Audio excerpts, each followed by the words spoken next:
Мне попалась статья в шведской газете Dagens Nyheter. Я читаю ее иногда, чтобы приблизительно знать, о чем пишут вражеские официальные СМИ. И там ее автор рассуждает на тему того, почему же некоторые не верят официальным данным. Давайте на ее примере разберем, как работает формальная пропаганда. Статья называется «Människan är byggd för att tro på konspirationsteorier». Человек создан для того, чтобы верить в теории заговора. И далее. Существуют эволюционные причины отсутствия теории заговора, связанных с покушением на Рейгана в 1981 году. Здесь в одном только заголовке 3 ошибочных предположения. Во-первых, эволюция – это псевдонаучная теория, которая не доказывает, что человек произошел от обезьяны. Если обезьяна эволюционировала в человека, то почему до сих пор есть обезьяны? Почему сейчас не живут некие гибриды, среднее звено между человеком и обезьяной? Во-вторых, я не верю ни в какие теории, пока мне не предоставят доказательств. А когда доказательная база на месте, то я не верю, я знаю. Это автор статьи верит в неподтвержденную теорию эволюции. И в-третьих, речь не о конспирологических теориях, а о конспирации, как о наступившей реальности.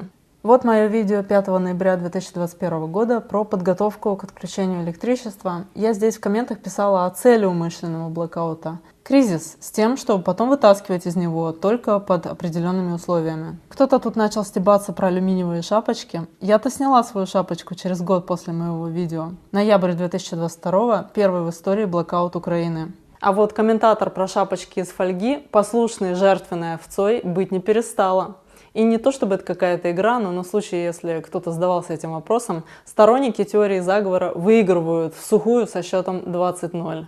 28 ноября. Справится ли Швеция без импорта электричества? Энергетический кризис рискует сильно ударить по Европе этой зимой. Может ли Швеция обходиться без электричества из-за рубежа? Причем тут теория заговора? Это заговор в чистом виде. Как может быть в стране, где 50% электричества поступает с гидроэлектростанций, какой-то блэкаут? Это реально нужно постараться, намеренно подготовить проплешины, создать какие-то зависимости, чтобы подобного рода сценарий вообще появился. В Германии Шпигель пишет, как предотвратить быстрое замерзание. Или «Viele drehen die Heizung runter und lassen den Staubsauger aus». Многие избавляют отопление и оставляют пылесос выключенным. Европейцы, никаких там больше пылесосов или отопления, чтобы Путин не выиграл войну. Нужно проявить солидарность с коммунистической пропагандой. Некоторые жалуются на якобы глупость политиков, которые своими решениями, там в области здравоохранения или военных событий, подвели нас к обрыву. О нет, они не глупые. Это высокопрофессиональные, назначенные, наемные преступники, заказные убийцы, которые четко выполняют все приказы. Там нет ни одной ошибки. Что же тут пишет автор статьи Андрей Вальден? Будем называть его Андреем. Сыновья спрашивают меня, какая теория заговора мне больше нравится. Я говорю, что мне больше всего нравится фальшивая высадка на Луну. Не то чтобы это была теория заговора, в которую я верю. Как только вы пролистаете 1408 необработанных негативов с камер Hasselblad, отправившихся с Аполло-11 на Луну, вы не сможете сомневаться в том, что они там были. Но в любом случае, это теория заговора, которая имеет жизнеспособный ответ на вопрос «почему?». Давайте посмотрим на снимок камерой Hasselblad. Я не знаю, как нужно вывихнуть мозг, чтобы поверить в то, что эта целлофановая балаболка из скотча и алюминиевой фольги летела со скоростью 25 тысяч км в час. И более того, профессиональные фотографы, эксперты по Hasselblatt говорят, что эти фотографии фальшивка. NASA is telling you that the temperature on the surface of the moon is a boiling hot 250 degrees. With that, we're going to take a non-insulated camera and walk around on the moon, and it's not weather protected for dust, which would completely ruin the camera, the shutter mechanism, and everything like that. And this is what really I thought was weird. Here to talk about the film. Did it come from the moon or not? And I'm saying there's problems with how it's represented to us. And as a person with a background in science and physics and photography and a lab processor, I'm saying that film did not come from the moon. Дальше Андрей пишет. Это почти позор, что высадка на Луну действительно состоялась, ведь у шапочек из фольги на этот раз есть жизнеспособный ответ на вопрос, зачем им это. Так редко раздутые теории заговора выдерживают этот первый стресс-тест. То есть Андрей считает, что если он не может сообразить, зачем что-то кому-то надо, то это доказывает какое-либо происшествие. Например, Он не понимает, зачем правительству США было атаковать башни-близнецы. И это становится для него доказательством, что правительство ни при чем. А единственный раз, когда он думал, что понял причину действий, он ошибся. Высадка на Луну не нужна была американцам для доминирования в космосе. Никакого космоса нет. Высадка на Луну нужна была для пропаганды Земли шара, который в свою очередь является ментальной тюрьмой, ведь с шара никуда не уйти. В то время как за Антарктидой неизведанные для нас земли. Антарктида — это ледяная стена на 360 градусов, которая окружает нашу плоскую Землю и ограничивает океаны. Все это я говорю сыновьям не для того, чтобы подвергнуть сомнению высадку на Луну в 1969, а чтобы научить их задавать вопрос, когда они найдут другие теории заговора в интернете. Андрей учит сыновей задавать вопрос: а зачем им это надо? А зачем им это надо? Да вроде незачем. Значит, это теория заговора. Вау, какая глубина мысли, какой научный подход. Ни в коем случае не исследовать саму тему, говорит он своим сыновьям. Я ненавижу себя за то, что позволяю своим детям оставаться в комнате с цифровым мусором, но я не хочу или не могу запрещать. Я думаю, что я должен научить их думать вместо этого.